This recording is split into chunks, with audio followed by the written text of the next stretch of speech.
Sup Shredders, my name is Logan aka Spiderhands, and welcome to an SP Reviews, where today I'm going to be checking out a track from an act named Bring Me the Horizon titled Drown. And if we switch over to here, we have ourselves the track on the screen on YouTube. Now this is continuing on from the number of videos I've done recently based on musicians that I've been working with, teaching my students, should I say, because I work with music students. This is a grade 8 piece according to Trinity, which is kind of dope. The drumming in it's pretty amazing. We're going to be listening through the whole song from start till finish, and we're going to hear what we think. Let's get into it. Let's go. Immediate sound design from the clapping. 1, 2, 3, 4.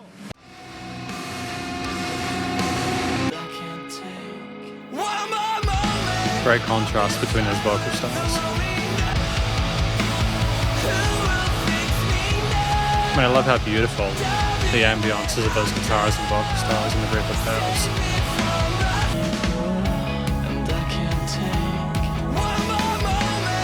Very subtle use of keys there for a bit of magic in the high end. Never actually watched this video before. It's wonderful.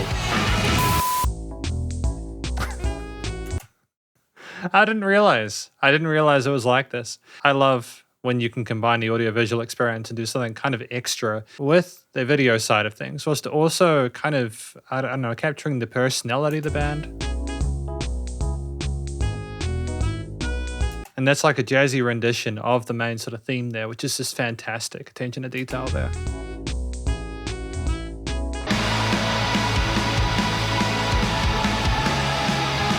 Tale as old as time. Phenomenal. Again, I'm not going to be talking about the video too much, simply because, I mean, I don't know enough about video production to really comment on the quality of it, aside from, I think that was a sick video, and it kind of defeats the purpose. I don't want to sort of make people think that the analysis of the actual song itself in a moment is going to be as substantial, but yeah, really well done. Interesting sort of addition to what we get from the storytelling as well as the music itself. We're going to talk about this track more, though, in the conclusion. And so welcome to the conclusion of my review of this track from an act named Bring Me the Horizon titled Drown. Now, what do we think this track is about? I think this track is about someone or people in the band Bring Me the Horizon. They're dealing with an audience, in the video at least, just in general, whether an audience listening to them who are going through problems, and the band themselves are having to sort of like cope with their own sort of like difficulties that they're dealing with. Like, I think the main vocalist had like snake eyes for a minute, or like serpent eyes. The drummer turned into a werewolf, and it's almost like the story that's being told through both the lyrics as well as the video is that they're just struggling to cope with the weight on their shoulders and struggling to get out of it. And it's just a difficulty, almost like they just kind of get propped back up again simply to kind of go back through it. And they just, you know, they don't want people to let them drown. They just are sick of struggling, and they just want to find a way through it. You know, there's lines of what doesn't kill you makes you, you know, wish you were dead.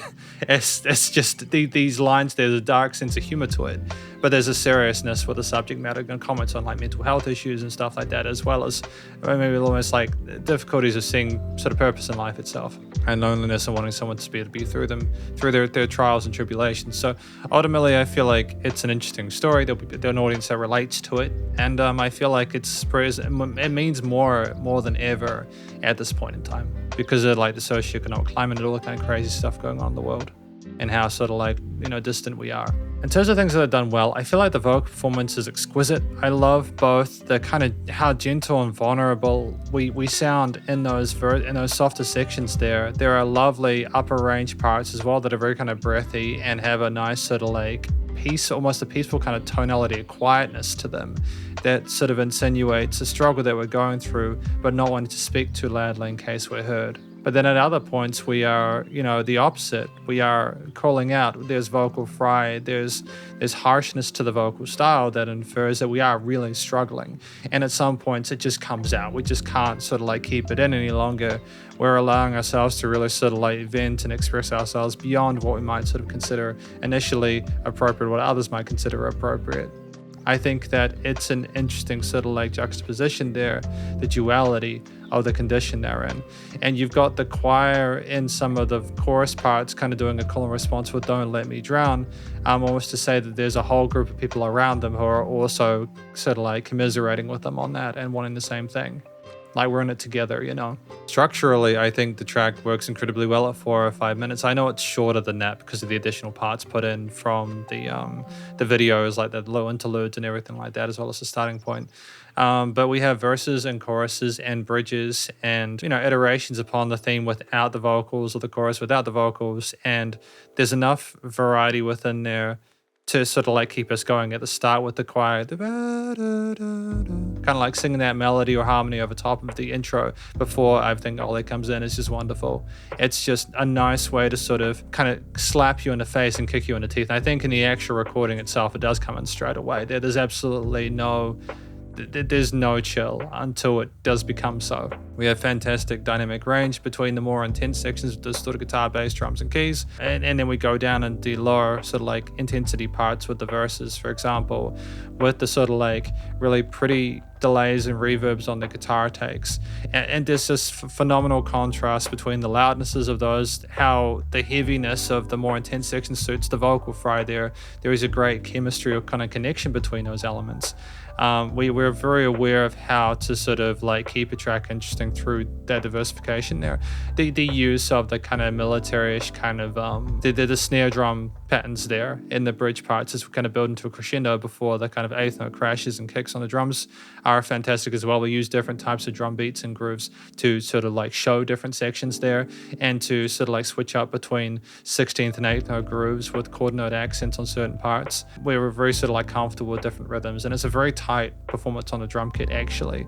But I also like that the drums aren't there all the time. We simply don't have drums for certain percent parts of the verse parts, and it's just great to allow things to sort of float there. We don't need a constant push forward.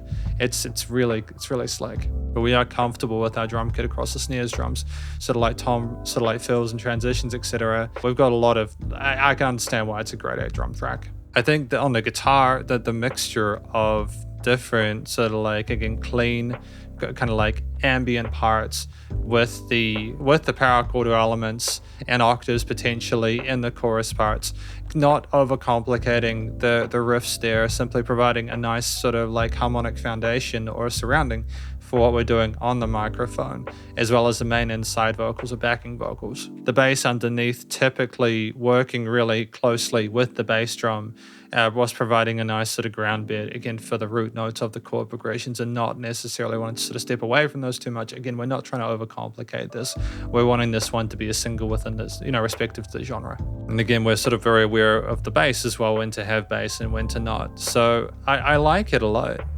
I think there's a lot of care and thought put into this track that makes it special. And despite the intensity and how honestly kind of depressing the subject matter is, there's a sense of hope from the vocal style there, mixed in with the lack of trying to commit to overcomplications with the extended harmonies that almost makes it seem like we're trying to reach out for a brighter way of doing things. We're almost kind of finding acceptance in our situation, and that within itself is more positive than fighting against the flow. Almost a sense of melancholy, I'm not sure, but either way, it's very intriguing. And I do think there's either harmonics on the guitars or there's some key parts in the upper range that are very sort of like subtle, and they are just a little bit of sort of starry resonance there that fill in the frequency spectrum really neatly and offer a bit of sort of sparkle and wonderment to it. It has this kind of magical element to the upper range there that kind of adds a sense of innocence to it when we are quiet, almost to insinuate that we were gentle, we were naive when we were gentle, if that makes sense. And there are like in the interlude section especially, you can hear some keys that are playing occasional notes on the right hand there that are just a nice sort of different texture to have alongside the 16th note snare grooves.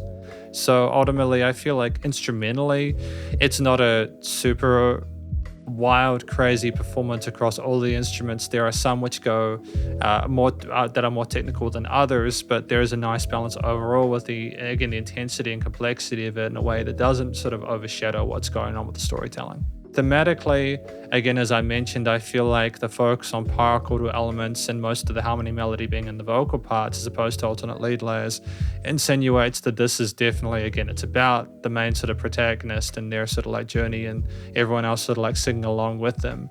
It's more that we're trying to sort of create an environment with the music in this one, with different sort of like chord progressions and bass lines and grooves without sort of like massive departures or key signatures or even chromatics or anything like that. It's a very sort of like safe diatonic composition, but it allows, for example, the textures of the guitars to not be too kind of clashy depending on how complicated we are with those chord types and harmonies or interval choices.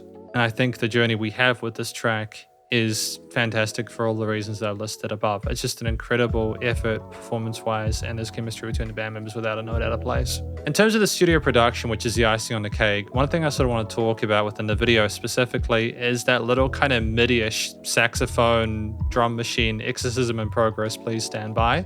I just thought that was amazing there. It was really cool to kind of have more of a kind of a cheesy little electronic type of it, almost like the kind of like elevator music.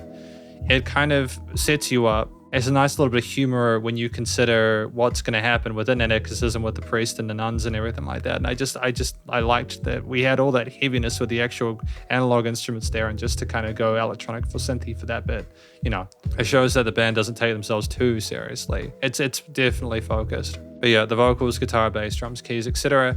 They're all well sort of like balanced within the frequency spectrum. And stereo field music surrounded you in the headphones. From the clapping at the start to the 1, 2, 3, 4 count on the other side, they were playing around with the position of things in the stereo field before everything came in and kind of blasted your ears off. And I like the fact that while it was a glued mix there, things were tight.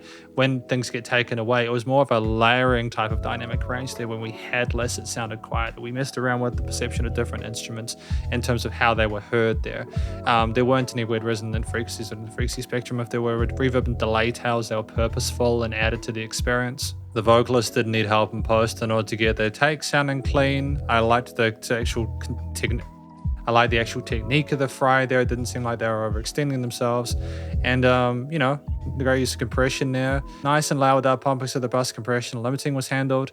And yeah, just a really sort of solid tone to the individual instruments themselves. I like the push of the drums, how they were kind of like done with the bass stuff. And the transitions were flawless. So effectively, that's my review of this track from an X name Bring Me the Horizon titled Drown. Hopefully you enjoyed it. If you did, please go show them some love via their various social medias and the YouTube page, and stay cool, stay safe, and please remember to support your local musicians and artists at this point in time, as they need the help more than ever with all the crazy stuff going on in the world. And I'll catch you in the next SB Reviews. Spiderhands out.